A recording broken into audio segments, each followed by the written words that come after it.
Assalamualaikum warahmatullahi wabarakatuh.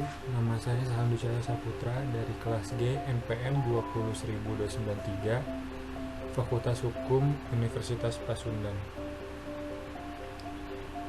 Di sini saya akan menjelaskan mengenai permasalahan bentuk badan usaha dalam UU nomor 11 tahun 2020 dikaitkan dengan ketentuan dan teoritis bentuk badan usaha, yaitu PT Persero Terbatas. Pertama, badan usaha adalah suatu organisasi yang mengombinasikan dan mengordinasikan berbagai sumber daya untuk tujuan memproduksi atau menghasilkan barang atau jasa untuk dijual.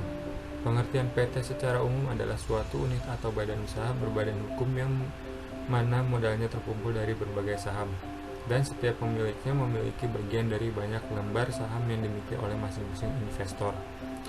Lembar saham yang menjadi modal pembentukan Persero Terbatas bisa diperjualbelikan sehingga akan ada perubahan status kepemilikan perusahaan tanpa harus membubarkan perusahaan. Selanjutnya, latar belakang Undang-Undang Cipta Kerja adalah bagian dari Omnibus Law. Dalam Omnibus Law terdapat 3 RUU, di antaranya adalah RUU tentang Cipta Kerja.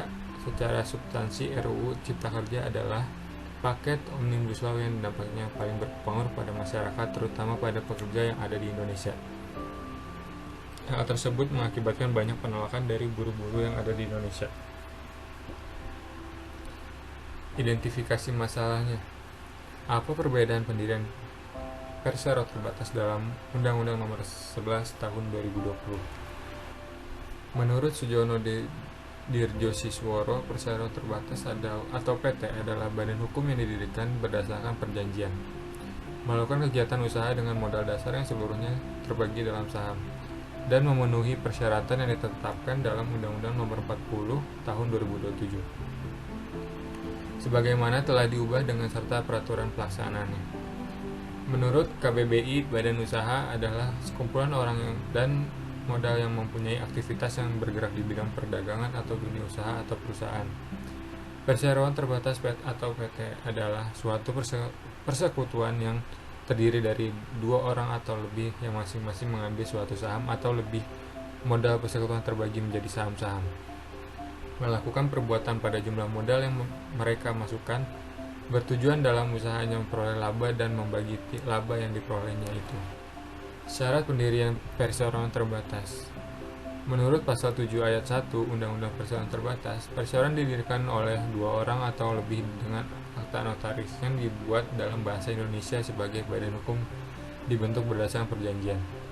Oleh karena itu, Perseroan Terbatas mempunyai lebih dari satu pemegang saham.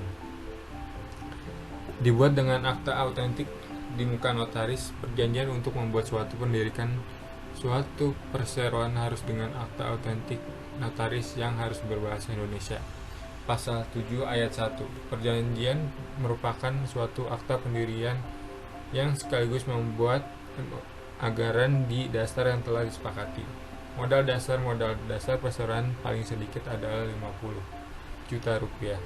Tetapi untuk bidang usaha tertentu diatur sendiri dalam suatu undang-undang perseroan terbatas pasal 32 ayat 1 yang bisa atau boleh melebihi ketentuan ini.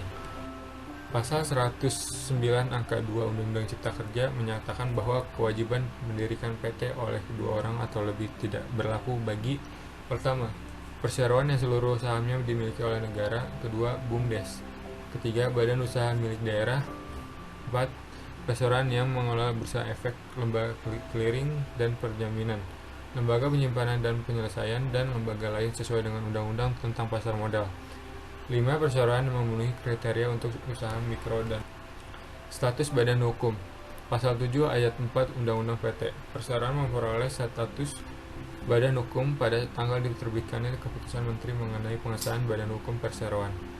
Pasal 109 angka 2 Undang-Undang Cipta Kerja, perseroan memperoleh status badan hukum setelah didaftarkan kepada Menteri dan mendapatkan bukti pendaftaran.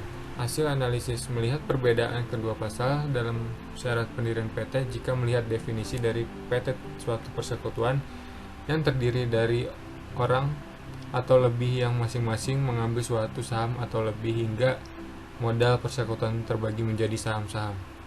Melakukan perbuatan hukum di bawah satu nama dengan tanggung jawab terbatas pada jumlah modal yang mereka masukkan.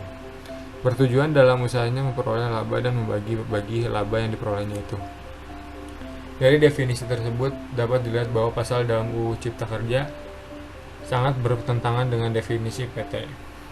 Sebenarnya dengan adanya ketentuan baru dalam UU Cipta Kerja mengenai status badan hukum itu sangat memudahkan. Selain itu juga terdapat kemudahan dalam bentuk badan hukum baru berupa perorangan dengan tanggung jawab terbatas di mana pelaku usaha bisa mendirikan PT tanpa memerlukan akta notaris.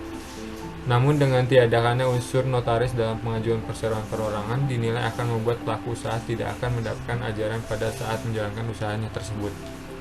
Pada saat pelaku usaha melakukan PT UMK dengan tidak berbasis dari pendapat hukum, maka dikhawatirkan akan terjadi akibat-akibat hukum pada pihak yang bersangkutan. Yang terakhir, penutup. Kesimpulan, PT dalam Cipta Kerja memiliki perbedaan-perbedaan dalam pendirian dan ketentuan dalam pasal 109 UU Cipta Kerja. Mengenai persyaratan pendirian sangat bertentangan dengan definisi PT.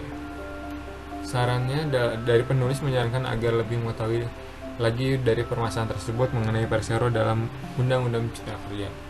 Demikian